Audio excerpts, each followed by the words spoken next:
Well, hello everybody, welcome to Coding 101. We're back at it again with another basic exercise for you beginners out there.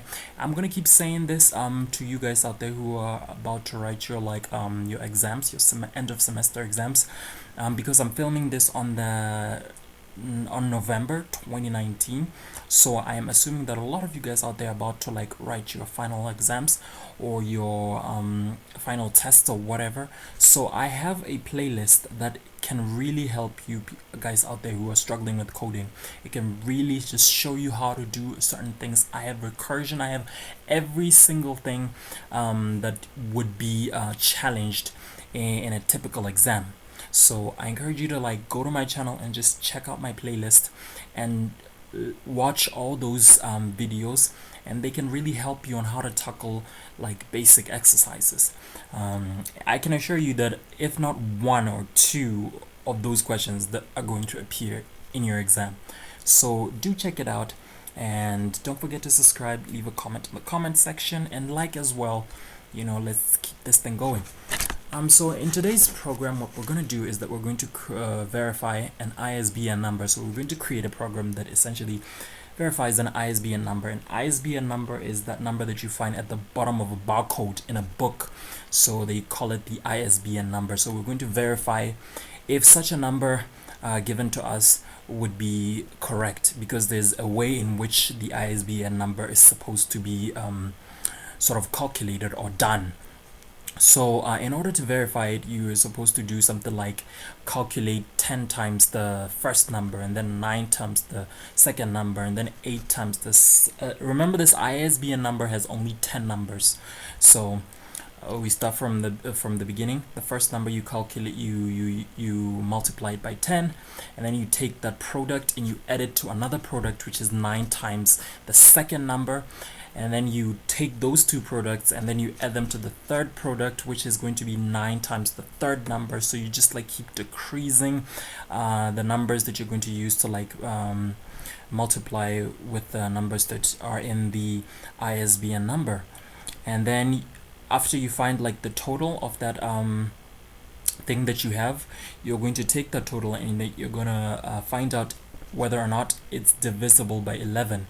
If it's divisible by 11, then we can assuredly say that that number is a verified and correct ISBN number. If it's not divided by 10, if it's not divisible by 11, I mean, then that would mean that it is an incorrect ISBN number. Then somebody gave you a fake book or something. I don't know what that means, but I can show you how to do it. So I encourage you to pause the program right now and just do it on your own and see if you can tackle the problem, and we'll just get through it together after you've done doing it. So just pause the video right now. I assume that you've finished the problem, and now we can tackle it together and see if you did it correctly. So first thing is first, do your ISBN.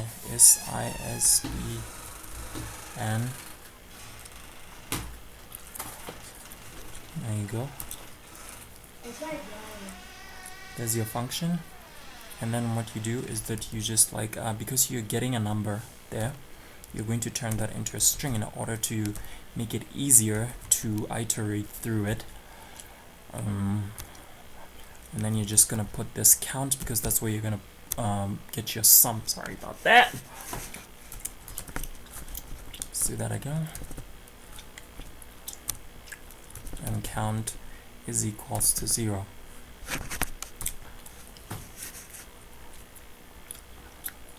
And then after that, what you're gonna do is that you're going to get the number that you're supposed to because there's a number that you're supposed to multiply with. So we're gonna start at 10, and then we're gonna keep decreasing and decreasing, going downwards until we get to 1. And then after that, we create a for loop that allows us to iterate through our string or our code or our ISBN number. So ISB, and then we're gonna go count is equals to count. Now you remember that as we iterate through it, it's going to be going character by character, so we need to turn that character into an integer. And then this is what we're gonna do. We're gonna go int x over there, and we're gonna multiply it with 10 at first, right? But then we're gonna reduce this maxi so that it becomes like the following number, and that's about it. And then we reduce our maxi. There we go. And then we come over here. Now that we're done, because like it's gonna keep like reducing as it iterates, it's going to reduce our maxi until it reaches like 1. And then we now check our count if it's divisible by 11. If it is, then what we want to do is we want to return true. If it's not, then certainly return false. And that's how you do it. It's pretty simple. It's not a huge thing, so just keep it very, very simple. And so now we're gonna check. I'm gonna check with that number I had verified. We're gonna check with this number right here. I have verified, and I can assure you that that's not an ISBN number, so we should get false from that, and it says false. And then if we do this now and we put like sort of 8 over here, it should say true. And I can guarantee you that if you check these numbers on your own, use your own calculator or use your own brain to like figure it out, you will notice that all these, this is an ISBN number and this is not an ISBN number. You can check it with any number, find a book, get anything that is closest to you, like a book, especially a book, because this is an ISBN number, and check if this is correct, and you will find that it is correct. If there's any other way you can do this, I'd be very much interested, but I feel like this is the most simplest way to do it. So thank you so much for watching. Make sure you subscribe, leave a comment in the comment section, and like.